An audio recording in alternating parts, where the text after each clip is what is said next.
I attended one of the courses early in 1993. I personally got touched by the richness in content of that program. It speaks directly to your life, and it's not an imposition, but it's a self-discovery program. In that workshop, I was able to discover more about myself, know more about myself. I was able to be helped to realize the risky behaviors that could endanger my life, and personally, my life was touched. And that's how I came to join this group, so that I may share my own experience with the rest of the young people. I was still in college that time, but through my efforts, I've been able to help quite a number of young people make informed decisions and therefore not put their lives at risk. The youth in Uganda have accepted the message with love, with that excitement, and with hope.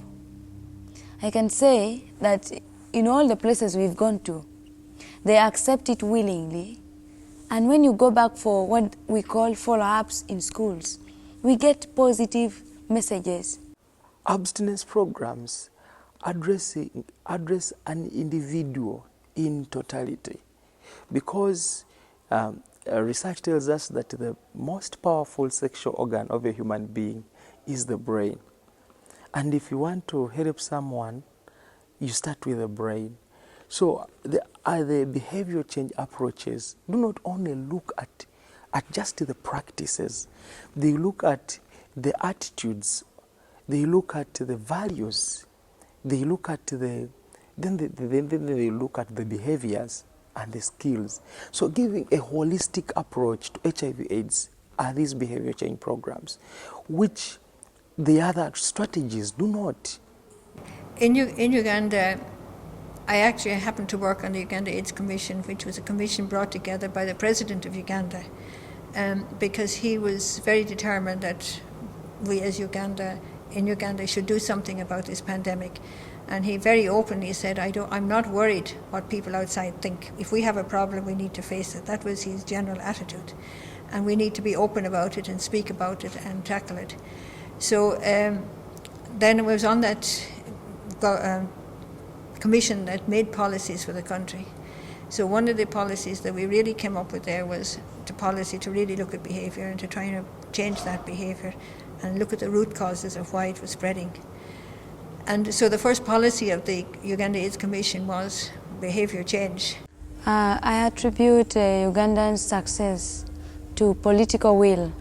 The government was willing to support any movement that would come up to fight against HIV/AIDS in the country. I must really congratulate our president and the First Lady of Uganda. They've come out openly and very clear on this issue, in as much as they met opposition. The president, in his address to the third forum, HIV/AIDS forum in Uganda, on 30th November, categorically abolished the distribution of condoms in schools. And that was a tremendous effort in our fight against HIV/AIDS. We had the support of the president, we had the support of his wife, who also ran programs to help young people make responsible choices. And other churches too, like the Baptist Church in Uganda had a program, True Love Waits, which has the same kind of abstinence program.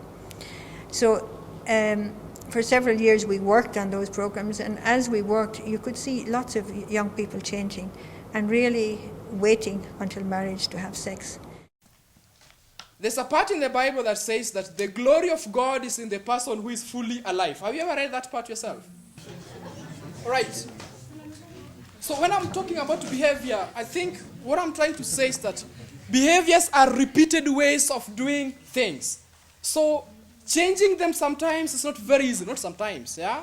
Changing a behavior is not that easy. And I think we have to appreciate that fact, that change of behavior is not very easy. You know, most people take abstinence to be a kind of prison. And when you talk about abstinence, they take it as something so hard. So that is one of the problems that we face.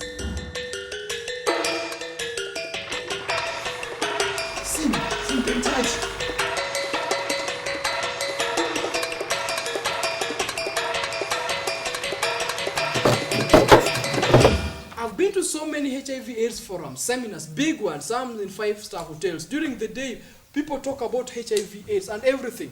But people go home without saying, this is my choice based on what I've realized here. How was the seminar? Very good. There were experts from all over the place. They were really talking and it was beautiful. But that's how it ends. It does not go from the head to the heart. Unless people pinpoint, Fred, I'm making a choice to abstain from sex to help me fight HIV AIDS. This is my choice. It has to be mine now, is it? Yeah, to these big organizations like the United Nations, like countries like the United States and Britain, I would say that they should give people a chance, because people have the inherent capacity to self-control. We are not like animals. We have that self-control within us. It's really sad and it's unfortunate why the world is misleading young people. For me, it saddens me so much.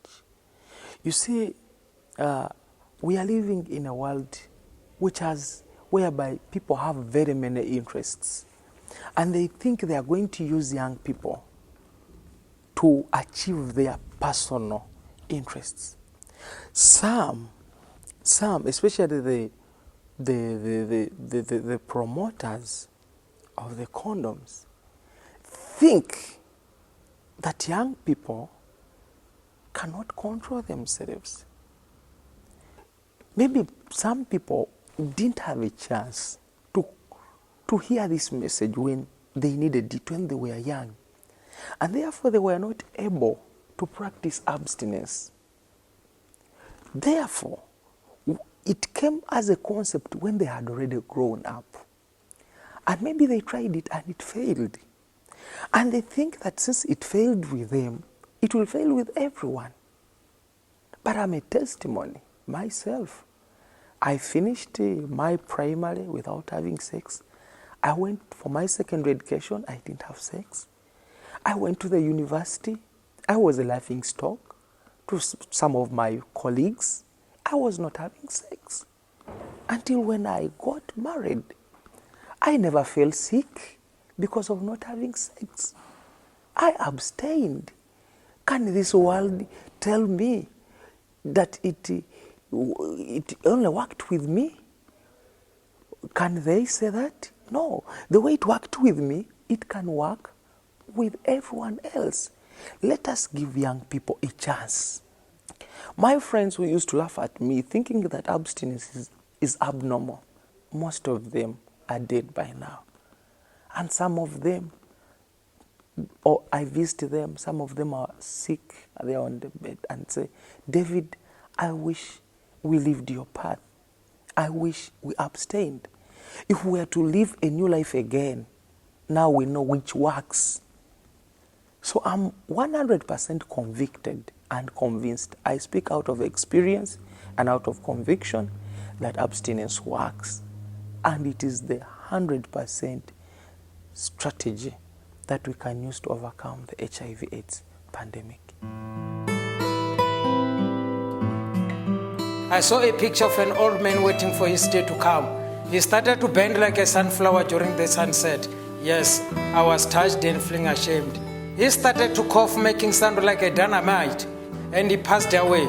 I settled down and think about his sadness. I started to move slowly towards the mountain. I sit sobbing in the bush and thinking about all the terrible things. I started to cry. My mother is dead. My father is dead. My sisters are dead. And my brothers are all dead. Dead. Dead.